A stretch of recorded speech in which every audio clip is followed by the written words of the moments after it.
Aisyah Sahda Salsabila. Kita sedang berada di Museum Nasional di Jakarta Pusat. Saksikan terus video kita. Nah, pada saat kita pertama kali masuk ke dalam Museum Nasional, di sini kita bisa melihat ada beberapa koleksi arca-arca. Nah, salah satunya di sini kita bisa melihat salah satu arca yang setinggi hampir 3 meter yang bernama Arca Bhairawa. Arca Bhairawa di Museum Nasional mudah dikenali karena ukurannya yang hampir 3 meter dan tampilannya yang menyeramkan. Digambarkan berdiri di atas mayat dengan mangkuk berisi darah dan pisau di tangan. Arca Bhairawa merupakan perwujudan Dewa Bhairawa atau manifestasi Dewa Siwa dalam bentuk Buddha Tantrayana yang menggambarkan kekuatan dan sifat ganas. Dibuat dari batu tunggal, arca ini ditemukan di Padang Roko, Sumatera Barat, dan diyakini sebagai perwujudan Raja Adityawarman, pendiri kerajaan Pagaruyung pada tahun 1347. Nah, setelah itu di sini kita dapat melihat adanya keris dengan bilah lurus yang memiliki pamor yang kemudian diberi nama Jalak Sangu Tumpang yang memiliki warangka gayaman polos yang dilapisi pendok berbahan emas dengan tepian bermotif salur dan garis yang menyilang.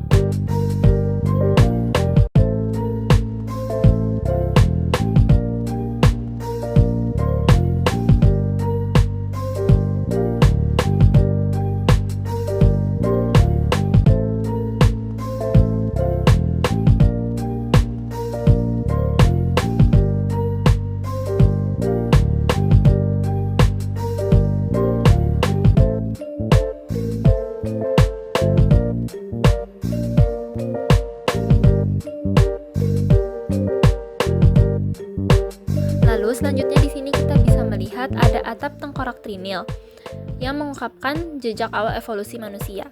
Atap tengkorak trinil ini adalah salah satu peninggalan manusia purba yang ditemukan di situs Trinil, Ngawi, Jawa Timur. Atap tengkorak ini berasal dari manusia purba jenis Pithecanthropus erectus atau manusia Jawa. Lalu di sebelahnya terdapat salah satu replika femur trinil atau tulang paha Pithecanthropus yang menunjukkan bukti kemampuan berjalan tegak, salah satu ciri khas manusia purba.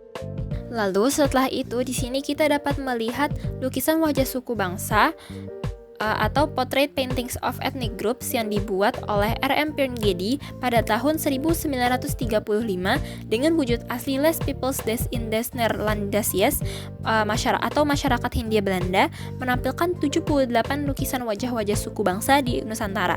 Nah, rencana awal pembuatan lukisan-lukisan ini dibuat untuk pameran kolonial di Paris pada tahun 1931 setelah karya aslinya hancur dalam kebakaran. Kita juga dapat melihat di sini ada Arca Mahakala. Mahakala dikenal sebagai dewa pembinasa, digambarkan dalam bentuk kodra atau marah atau menakutkan.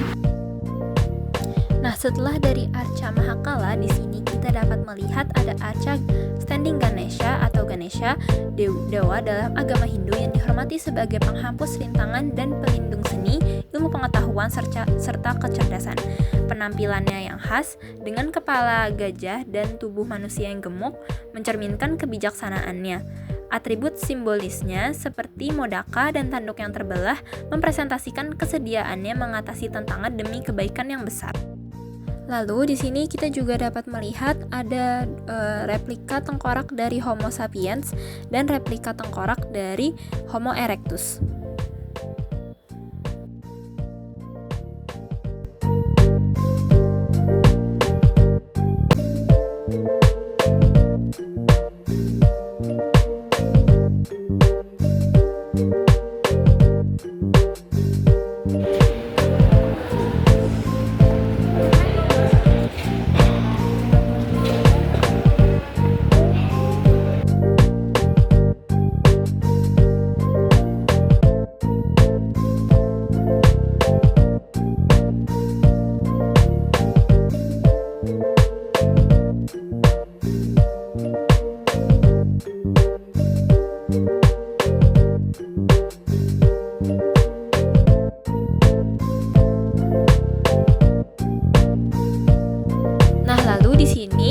Kita dapat melihat adanya kepala kerbau purba Bubalus palaeokrabau yang memiliki ciri khas berupa tanduk yang besar dan panjang.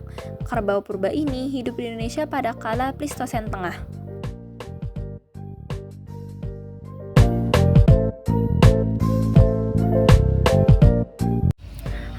Nah, sekarang dari Museum Nasional tadi, sekarang saya sudah ada di Museum Prasasti di Jakarta Pusat. Nah, adapun sejarah singkat tentang Museum Taman Prasasti. Museum Taman Prasasti ini awalnya merupakan pemakaman umum bernama Kebun Jahe Kober yang didirikan pada tahun 1795 oleh pemerintah kolonial Belanda. Pemakaman seluas 5,5 hektar ini diperuntukkan bagi warga Eropa dan pejabat tinggi yang meninggal di Batavia. Seiring berjalannya waktu, area ini mengalami perubahan fungsi dan pada tanggal 9 Juli 1977 diresmikan sebagai museum oleh Gubernur DKI Jakarta saat itu, Ali Sadikin. Nah, kini museum ini berdiri di atas lahan seluas 1,3 hektar dan menjadi saksi bisu perjalanan sejarah Jakarta. Nah, oke, baik semuanya. Sekarang ini di belakang saya ada kereta, tepatnya yang ini, yaitu digunakan untuk membawa peti jenazah pada zaman kolonialisme Belanda. Nah, bisa dilihat ya, di kereta ini terdapat peti jenazah. Jadi kereta ini memang digunakan untuk membawa jenazah pada zaman kolonialisme Belanda.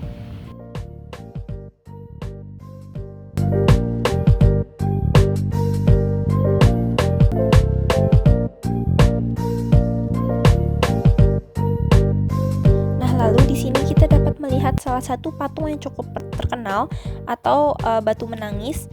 Jadi batu ini menggambarkan seperti patung perempuan yang terlihat menangis. Nah, patung ini berada di tengah-tengah museum dan seringkali dijadikan untuk latar belakang berfoto. Namun ada juga nih legenda yang mengatakan bahwa patung tersebut menggambarkan seorang wanita yang meninggal bunuh diri karena ditinggal suaminya yang meninggal akibat malaria. Namun kebenaran cerita ini pun juga belum diketahui. Lalu setelah itu di sini kita dapat melihat terdapat tugu peringatan tentara Jepang yang tewas dalam melawan sekutu. Nah, setelah itu di sini kita dapat melihat terdapat monumen makam Pastor Hendrikus van der Greten yang meninggal pada tahun 1864. Beliau dikenal sebagai dedikasinya merawat anak-anak Indo-Belanda yang terlantar di Batavia. Atas jasanya, sebuah patungnya didirikan di Museum Taman Prasasti. Di Museum Taman Prasasti juga terdapat makam dari tokoh-tokoh penting. Salah satunya adalah seorang aktivis muda yang idealis dan pemberani yang bernama Sohoki. Di antara deretan nisan, terdapat satu yang menyimpan cerita perjuangan seorang idealis muda yang bernama Sohoki, yang lahir pada tahun 1942. Dia adalah seorang aktivis yang intelektual dan vokal dalam menyuarakan kritik terhadap ketidakadilan. Ia dikenal berani melawan tirani, baik di masa pemerintahan Soekarno maupun Orde Baru.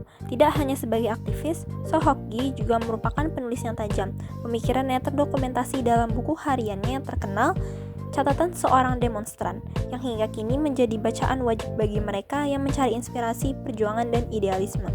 Dia juga dikenal sebagai pencinta alam dan pendaki gunung. Namun sayangnya, pada tahun 1969, sehari sebelum ulang tahunnya yang ke-27, ia meninggal akibat menghirup gas beracun saat mendaki Gunung Semeru. Kini, makamnya di Museum Taman Prasasti menjadi tempat peristirahatan terakhir sekaligus saksi bisu keberanian dan idealismenya. Nah, baik, jadi memang Museum Taman Prasasti ini benar-benar menyimpan jejak sejarah yang begitu kaya dengan cerita masa lalu.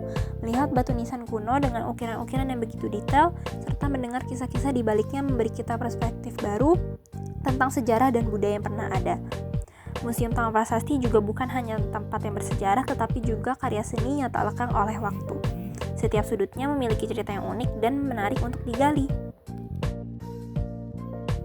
Nah, baik, jadi mungkin segitu saja untuk video tentang Museum Nasional dan Museum Prasasti.